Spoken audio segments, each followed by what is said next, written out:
If you're listening on the podcast, be sure to jump back to the previous episode to listen to the first half of this conversation. Come back here for part 2.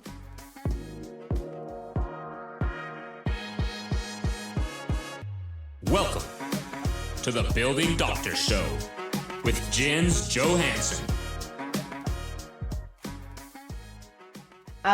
We're about to head into the Q&A, but I thought it would be nice to end on a positive, inspirational note. I think we all, like I said, great leaders make great leaders. So who's a woman that you guys admire, or you guys, that just a woman that has inspired you or that just impacted you in some way? Jessica? Promise I'm not sucking up, but Kelly, you are somebody I look up to. You can cue the tears for your daily tear session. Oh, good, because I was due. But I mean, I have a lot of women friends. They're all very, successful. But when I come to Kelly with problems or an issue, she just provides a whole different view. She sees things from, sees things from a different angle. And sometimes that's all I need is like, I wish I would have thought about that, or that's such a great idea, or just a different perspective, different life perspectives. And sometimes it's personal, sometimes it's professional issues. And it's so refreshing to receive that. And I always go to you with my problems. So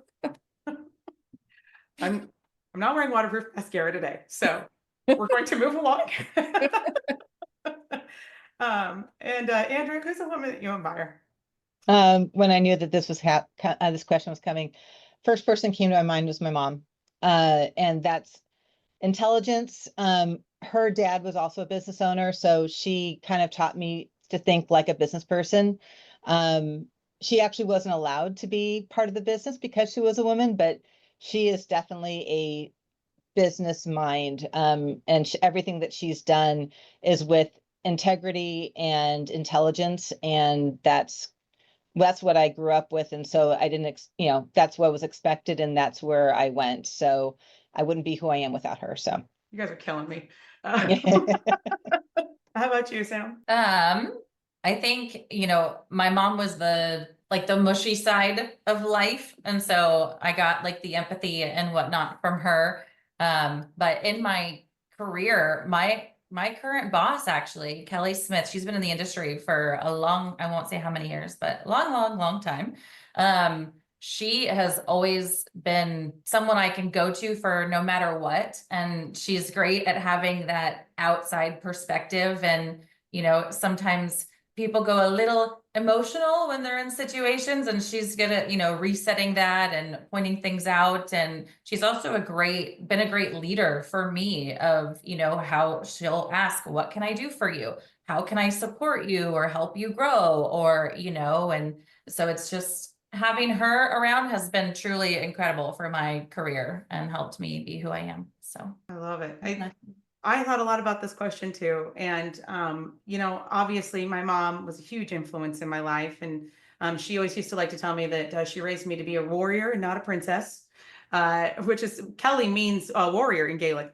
But I struggled with the question, and maybe it seems like a cop-out of an answer, but I'm just so deeply fortunate to be just held up and moved forward by so many strong women in my life. I don't know how I got lucky to be exposed to so many just genuinely remarkable women, but like I can think of so many traits in the women in this panel. I mean, and I feel the same way about Jessica, but the women in this company are just all amazing and wonderful. My mom has amazing sisters who have just really stepped up to the plate in her absence and, made me feel so loved and supported. But I also have just wonderful friends. My best friend, Mira, was an accountant and decided that she wanted to practice social justice law. So I guess I'll just go to law school while raising 2 children. And I think that I live in a world that is full of women that are just deeply extraordinary and remarkable. And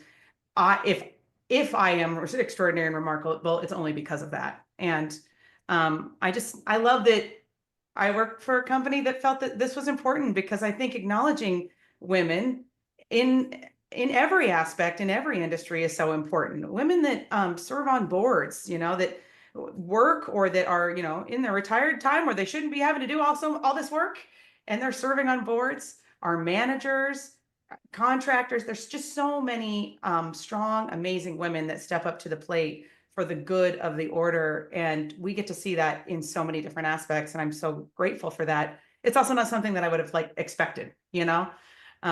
So it's a pleasant surprise that I found in discovering this industry. We're heading into the Q&A, but before we do, we've got some fun bits. If you want to stay connected with us, Jessica and I both work here at J2 Building Consultants, and our contact information is right up there. If you guys have ever reached out to J2 and you don't know how to get a hold of me, something's up.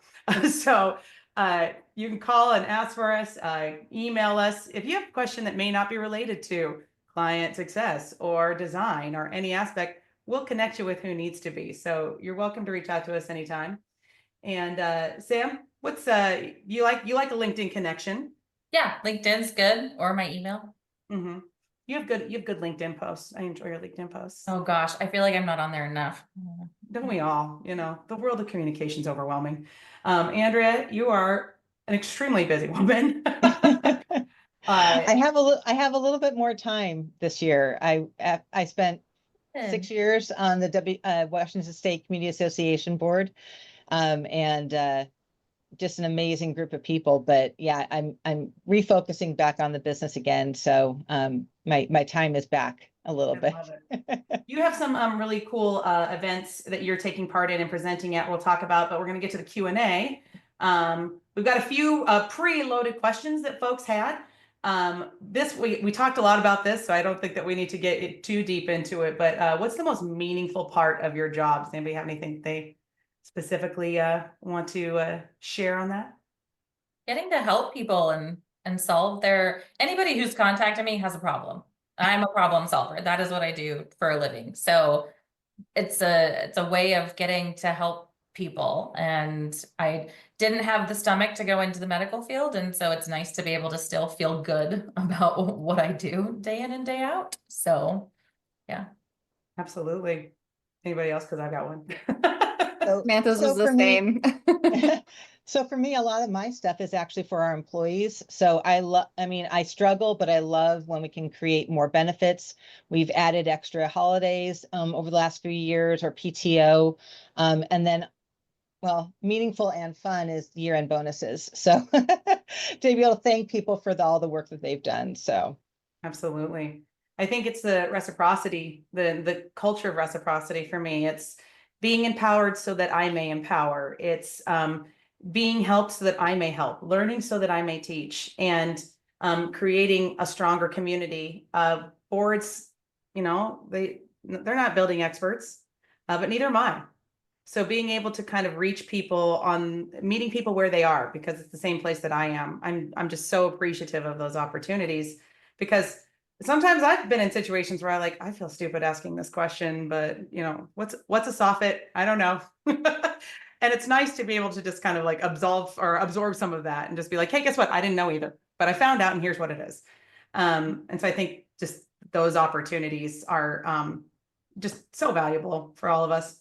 And then what is a career growth path for a property manager? That's a good one. We have a property manager, but no, we don't. We have a community manager. Oh gosh.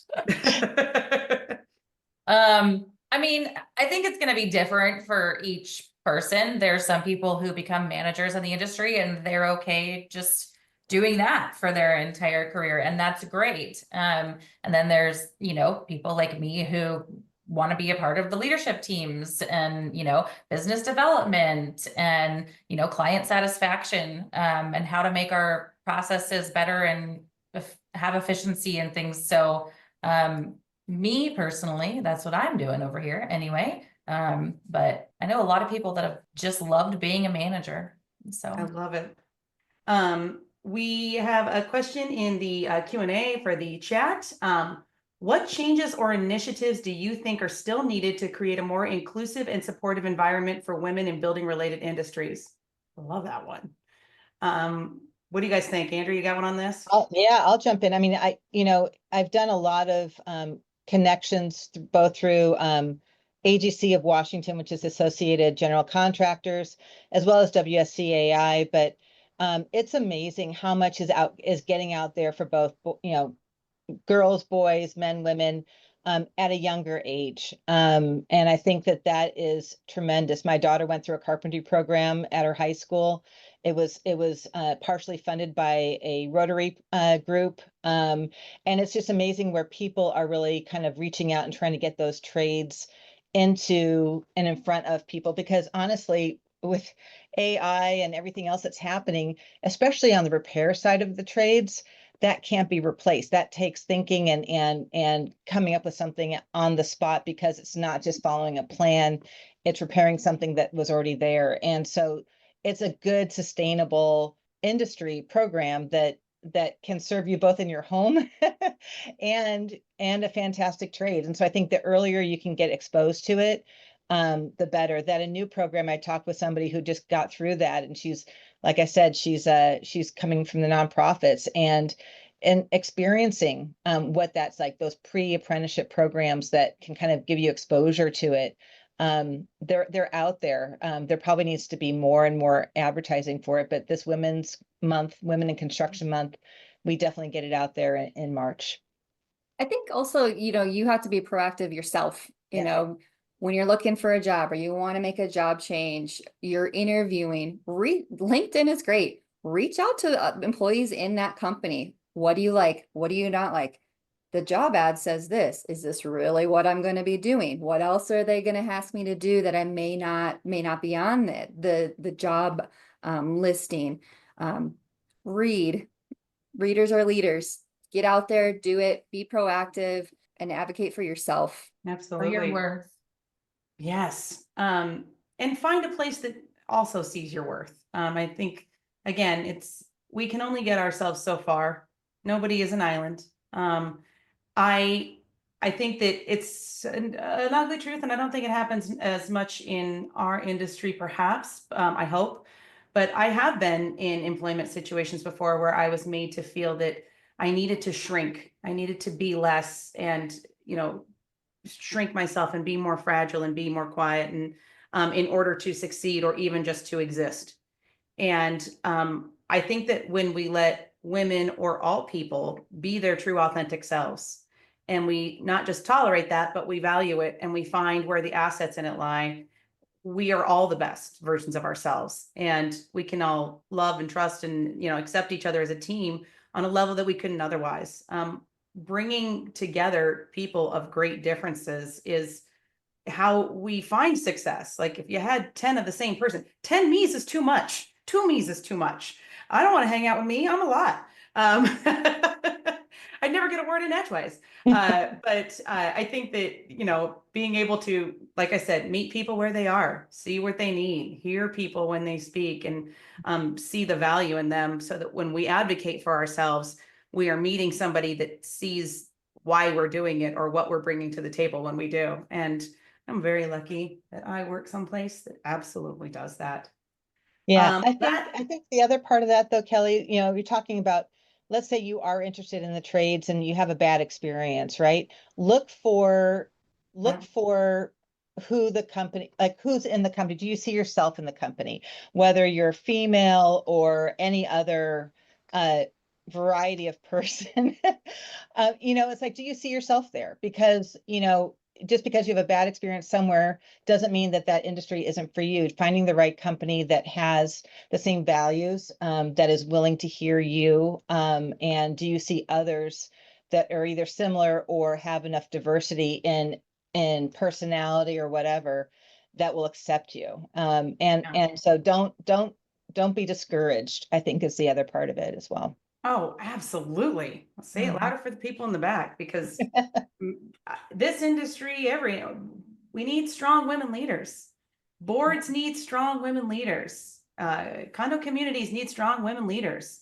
Design committees and construction committees and project committees, and every aspect. We all need strong women leaders, and we don't become strong women leaders if we run away at the first sign of adversity. So I think we've all seen it, and we've all traversed through those gnarly forests to get where we are. And tomorrow there'll be a whole new one, I'm sure. I think at a different point throughout our discussion today, each one of us has said that we started somewhere where we didn't know something about a topic. But I think us being the type of women that we are, all of us picked up on those things that we needed to learn. And I think that's important in the world, is especially for people who, want to make a career change, or just, they have a drive, but they don't really know what to do. Just being someone who can be taught things and adapt to situations goes a long way with a lot of companies. It's like, that's okay. We can teach you how to do that. We want to make sure that the person you are is going to fit with what we need. So, Absolutely. That is definitely the key to success. Hey, The key to Kelly. success also is winning stuff. Well, before you do that, Kelly, I saw in the chat there was a question too: is how many of us are eldest sisters in our families, Oh, and does that become leaders? And I am. I am kind of the baby. I am the baby, but everyone thinks that I am the oldest. I am an only child who was raised by the eldest of 6, There and you go. really assumed that mom boss role, and in every way she was definitely the leader of the pack, and what a pack it was. So I think it all kind of lends itself to some matriarchal role. But winning stuff, we love prizes, and we've got one here. You're gonna get some goodies, some treats, some J2 swag, power bank, that awesome sticker that I'm so in love with. Carolyn is going to pick a random person. This actually is my first rodeo. Carolyn, our producer, is going to pick a random person as a winner. They're going to name them in the chat, and then she will coordinate with that person to get their prize. So keep an eye on the chat for that. And if you're a winner, congratulations. And we're going to talk about stuff we have going on. This is exciting things. We have additional trainings for boards and managers. We launched the J2 Speaker Series, in-person events in all 3 of the states that we serve this year. We have an event coming up in Utah on April 14th. We have one in the Washington brand new J2 office on April 30th. And so you'll get the chance to see our new digs if you come to that. Look online. If you look at the QR code or just visit our website, look at our socials, you'll be getting an email from me. We'll get all that information out, but there's a lot of really cool opportunities, amazing things we have on the horizon. And speaking of amazing things on the horizon, Andrea, what do you got going on? Well, for anybody here in Washington State, I can't help but plug the Washington State Community Association annual conference. It's going to be down near SeaTac, so even those on the east side can fly in and stay at I think it's the Sheridan by the airport. It's April 24th and 26th. I'll be presenting with 2 other women on 4 ways of getting to yes, and we are part of the Alternative Dispute Resolution Committee for WSCAI. And I think, just like we were talking about, advocacy is learning how to negotiate is a wonderful, wonderful tool that you can use in everything. So look forward to seeing everyone there. I love it. There's some of the most amazing women at WCAI, and a lot of them are leading the charge on some awesome things. I'm also actually presenting that same day, not at the same time. So you could go, Okay, go to both of ours. I think mine's at 1:30 on that day. And WSCI was playing with our name, but I think it's called You're a Manager Now What? So it's a more advisory approach in being a manager. So I'm going to be presenting with Michelle S. and Haley Graham, and then John Ellis, formerly with Brightview, is going to be on ours as well. So awesome. Lots of events. April is a busy month in our world. And Andrea, you had a couple of book recommendations that kind of lend itself to your topic that you're going to discuss at the annual conference. Yeah, and I've talked to many attorneys that are mediators as well, and to a person, they've all read some of these books, but William Ury, he's with Harvard Law, and the Harvard Business Review puts out publications. Getting to Yes, Negotiating Agreement Without Giving In, and Getting Past No, Negotiating in Difficult Situations. They're both small paperbacks or on Kindle or any other ebook type thing. Easy read, good skills, and I got a lot out of it. Our company's going to be going over it in the second half of this year. So it's very good reads for anybody in industry or, negotiating with your kids, shall we say. We all have to negotiate at some point. That's right. Awesome. Well, this has been amazing. And if you're like me and you have to have constant noise in the car, in the shower, when you're cooking, when you're cleaning, when you're hot gluing things for crafts, you can stream this as a webinar. We're on all of the major streaming platforms for for our podcast, which is the audio version of what you're just watching, and other topics. We've got a wide variety of topics that we cover.